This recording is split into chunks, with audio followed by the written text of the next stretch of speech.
Ladies and gentlemen, this is Joe's Gunplug Garage coming at you with a new video. And today we're going to be doing an unboxing video of the latest high-grade release, and that is the high-grade Mighty Strike Freedom Gundam.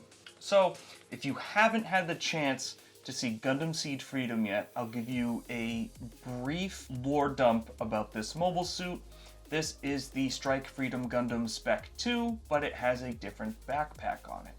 Now this backpack was originally intended for the Rising Freedom Gundam, however, things play out a little differently, and Kira Yamato has to pull this out of storage, more or less. Now I haven't built the original high-grade Strike Freedom Gundam yet.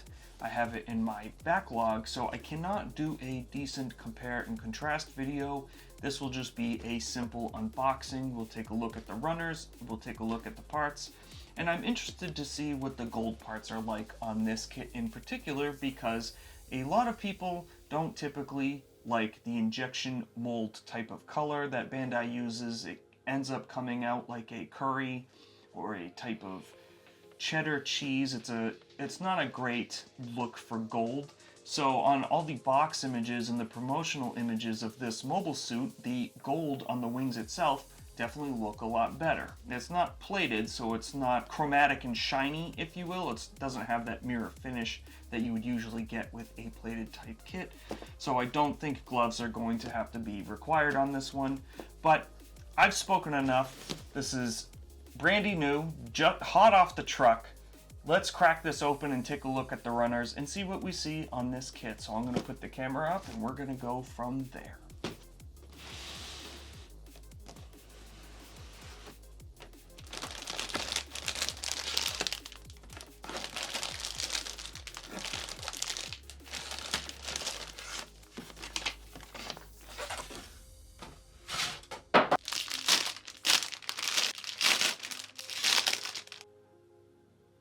Here we have the A runner. So this is a typical high-grade A runner where there's pieces molded in different colors on the same runner. So we have blue, we have black in the middle here, we have red, and we have yellow. So what's interesting to note right off the bat is that this V-fin is much different, and that's because it has somewhat of an open hatch type gimmick. But that also means that because this is all in yellow and it's not part separated, which part separating this would be pretty difficult in all honesty, that this is going to have to be painted or likely comes as a sticker.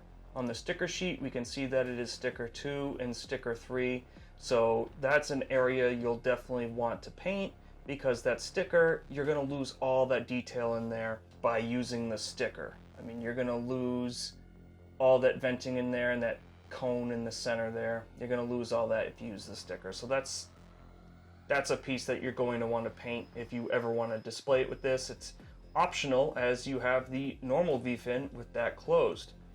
So mild spoiler for SEED Freedom, so just warning now, in the movie the jewel on the V-fin opens up and a laser cannon shoots from the V-fin. It's one of the most powerful laser cannons we've seen on screen, so that is why this is like that. So you have a normal V-fin and you have an open V-fin for the mega laser cannon. Here we have the jewels for the arm cuffs, headpiece, and the chest trim piece. This is probably for the crotch, if I had to guess. And these are for the guns. These red pieces for the sensors. Here we have the hilt for the Gabera, and there's some nice panel lining on that, so that'll be nice to fill in with the Tamiya panel liner. And we have the top of the shoulder armor. More pieces for the guns. And here we have main body pieces, so we have the upper chest, the back with some decent detailing block there, and then the main chests. We have a good panel line there on the inside, and we also have a good panel line there on the outside. So that's decently detailed for a high grade. These are gauntlet pieces, and these are upper thigh pieces. This whole section here is just inner frame pieces for the beam rifles. in a dark black color, which seems off-putting because the beam rifles really aren't in a dark black color. And here we have pieces for the back of the feet, the venting for the shoulder armor, the bottom of the feet, which is nice. It has this hatch there, so if you wanted to, you could paint this in gray and that little hatch as a different shade of gray. That would look nice. The upper feet, and then the lower torso armor with a panel line there in the center. All around, this is pretty standard for a high grade. There's quite a little bit more detail than I was anticipating, especially on the chest piece here and the upper chest portion, as well as the back, because we don't typically see the back of these kits. And there's a lot of good detail on the open V-fin there. There's also some decent detailing on the foot there, so if you customize that, that's going to really make those details pop with just a little bit of paint. Here we have the B1 runner. Now there are two B runners, and they're both molded in white. And the very first thing I notice off the bat is that the beam rifle is molded all in one color. So that's all a sticker for the blue up there, which is a little disappointing. If we go over here to the lower torso section, we'll notice this panel line here, but we'll also notice that there's a joint up here. So this is probably going to have a pretty decent ab crunch when this kit is put together. Here we have the head, so it's two pieces squished together, and there's some nice vent detailing up there on the back of the head. Here's the face plate, and it seems a little smaller, but remember the Strike Freedom has those two extra gray vents on either side of the face plate, so that's why it looks so tiny. This V-fin here, which has some very well refined molding on it. You can see the raised portion on either side where the main yellow V-fin goes, so that looks nice. We have some miscellaneous joint pieces, I assume for the arms. This is probably the bicep, and the bicep has this molded bulge into it. Here is a piece for the gauntlet, and as you can see, this is a much different shape compared to what we're used to seeing on the Strike Freedom, which is nice because if you take a quick glance at the Strike Freedom Spec II, the first thing that looks different is the wings, and then the second thing that looks different is the shoulder armor, and that's kind of it. Everything else looks similar, so it's nice to see that there are still some more variations of the actual Strike Freedom from Strike Freedom to Strike Freedom Spec II. Here is the shoulder armor. We have this nice raised piece here, and then some decent panel lines coming off of it, so that's going to look nice when it's panel lined. Up here there's going to be a gray piece that comes around it, so we have a little bit more color separation to break up all the white, and that's going to look really good. Up here we have the upper hand armor, and that looks fantastic with that extra detailing on there. And over here, so one's for open hands and one's for closed hands, I'm sure. Pretty impressed with this B runner. The only thing I don't really like so far is that this is all a sticker for the beam rifle. I could tell that by looking at the sticker sheet. I do understand it's a high grade and not everything is going to be color separated, but with just how prominent it is on the guns, it would have been nice to have that there. Here we have the B2 runner. So this is also molded all in white. Here we have the rear venting on the foot and the side skirt railgun armor piece. We have the front skirt here, which looks nice with that panel line there, and then up there. We have the rear skirt here, which is a little plain. There's a surprising amount of panel line detail on the beam saber, as well as the combined beam saber. So very similar to the Gabera. There's a lot of recessed details in there that will fill in very nicely with the Tamiya liner. Here we have foot pieces. So there's this front vent here, which has a panel line that goes to the back, and then another panel line down here on the ankle that goes towards the back. And here we have the front ankle armor, which looks nice. We have this type of vent recess there, and then a panel line, more panel lining on the front shin area. We have this upper thigh armor here, and there's that panel line that goes from the front to the back. That looks really nice because a lot of the time on high grades, the thighs are just one piece and they're relatively plain, so it's nice to have that panel line in there, even if you're not gonna see it. Some nice recessed venting on whatever this piece is. That I don't know. And we have the front waist armor there. All around a pretty standard runner for a high grade. There are some noticeable detail differences from this and the old Strike Freedom line art that we're used to seeing. Like I said, I haven't built the high grade Cosmic era Strike Freedom Gundam, so I can't compare and contrast the details. However, there is a lot of extra details on this and some extra panel lines that I was not anticipating. So it is very nice to see all that. That has been it for the B2 runner. Here is the C runner, and it's all in this injection gold type color. This is the arm from the perfect grade Strike Freedom Gundam, and as you can see here, this is the type of injection gold that people usually dislike. This is very similar to how the Hyakushiki Revive looks, and even how the joints look on the high grade Cosmic era Strike Freedom Gundam look as well. So it's a little ugly on those other kits, more so the Hyakushiki, because that kit is entirely gold. So this is a nice improvement. There's a nice shimmer to it. It looks much better. So this is going to look like a much better kit out of the box. You don't have to go out of your way to paint this if you don't want to. Plated would still be better, but this is still a good cost-effective way to have this type of gold and look better than the other gold that people dog on. So if we had to lose the blue color separation on the beam rifles to get better gold like this, I am all for it. That makes way more sense in my book, because a lot of people are straight out of the box snap builders. It's just all around better for everyone to have a better out of the box build experience. We can't expect everyone to have $200-300 airbrush setups to make a curry gold into a nice gold. So this I definitely like. It's a big improvement over their previous gold efforts. So big ups to Bandai on that. So let's take a look at the runner. These must be some knee joints, and there's some decent panel lining in there, where we usually don't get a ton of panel lines on knee joints at all. Some decent detailing there inside the hands. More detail. This is probably upper thigh or bicep. Either of those. Elbow pieces, and again we got some more panel lining here, so I'm really ecstatic with how the panel lining is on this kit. We have a nice vent there. This must be for the backpack. Some more panel lines and some more panel lines. Here we have some panel lines here in the center of the wings that go to this big raised panel, and this will look really good once the wings are spread out.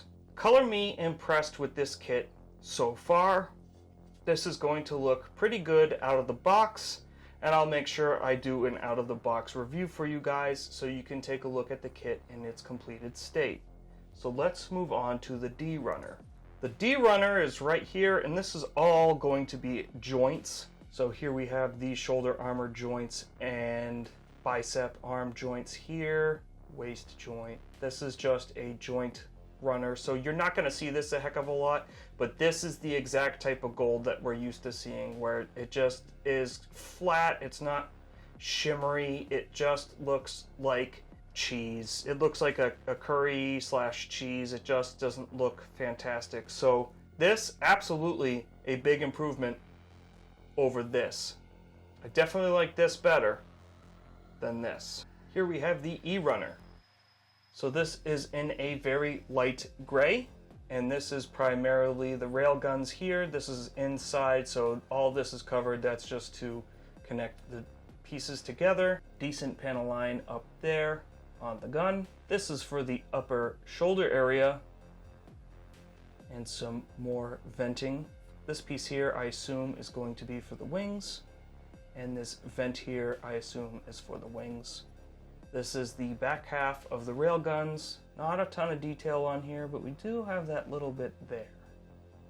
We do have that little kidney bean there, so you could hide this seam line with a panel line and then copy it on the other side. So it's very good forward thinking of Bandai to do that. Some venting up there, and then the cheek armor. So pretty small gray runner.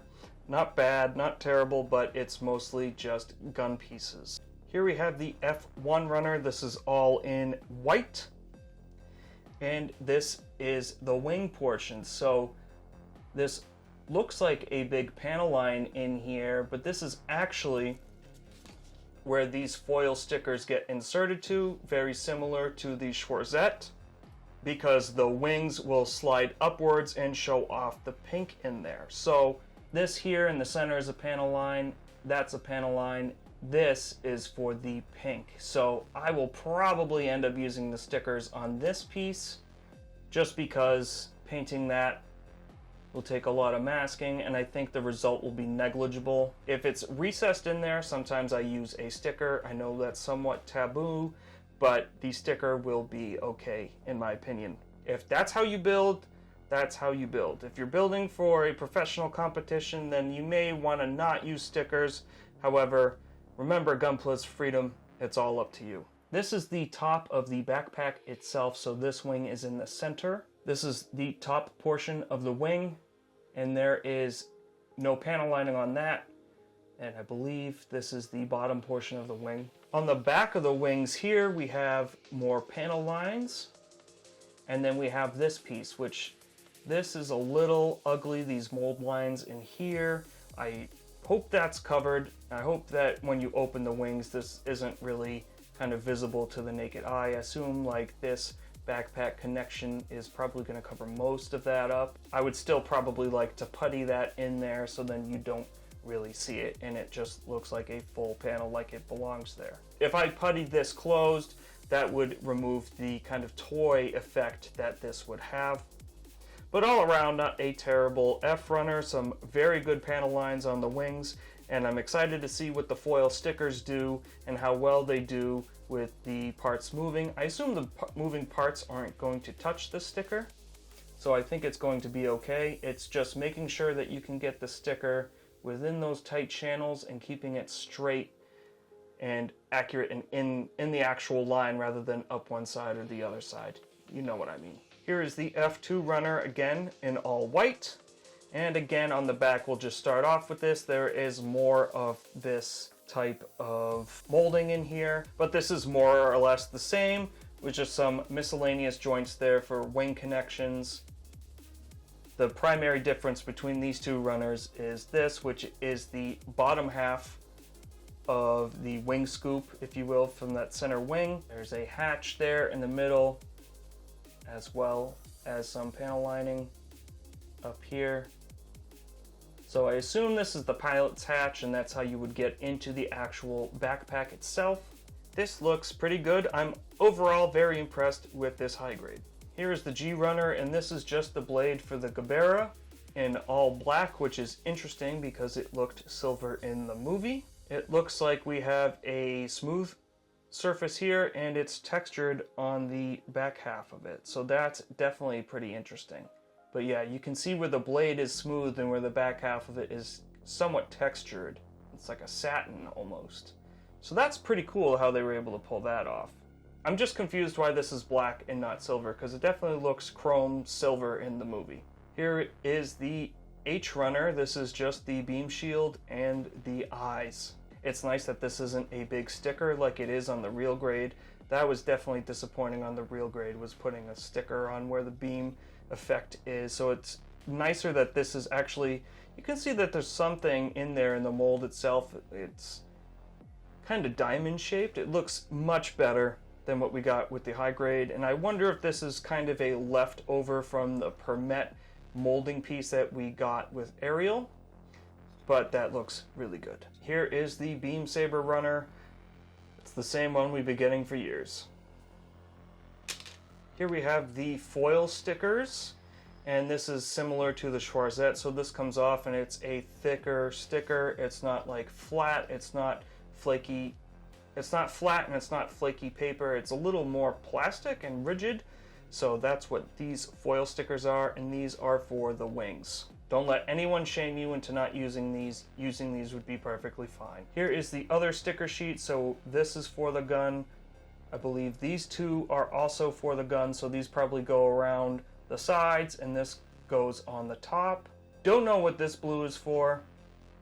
Or these, probably something on the shoulder or maybe even on the backpack.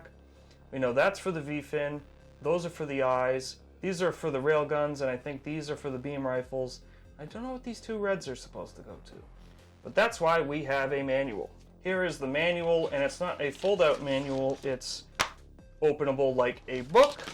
Here on page 1, they're showing us the runners we should have, and then we have this nice color photo on basically kind of a crash course on how to build Gunpla itself, and then just some typical instructions as you're used to seeing for putting together high grades. Nothing crazy here on page 3, and really nothing to note. Just a quick high grade build. This is page 5 technically. That last one was page 4, but I didn't count it because the informational page, so that's just how my American brain works. This is page 6. And the Proud Defender pack. The most notable difference for the mighty Strike Freedom has a spot where you can put the Gabera straight on it.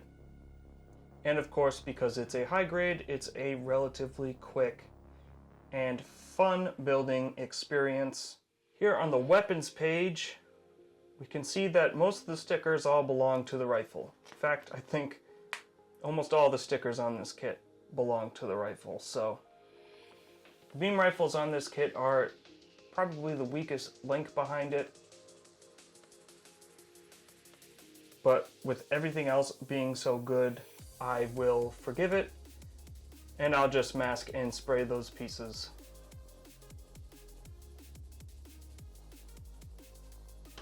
And just some promotional images of what it looks like fully completed.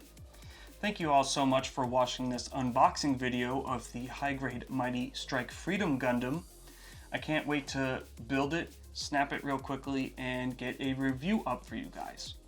In the meantime, I'm still working on the backlog video. Basically what happened was I got it towards the end and decided I didn't like it, and I wanted to refilm it and give you a better, more high quality video. So I'm in the middle of scripting that entire video out because I don't want to come off sounding like a broken record or redundant. I want that video to actually be entertaining. So be on the lookout for that. It's a work in progress and it's coming down the pipeline.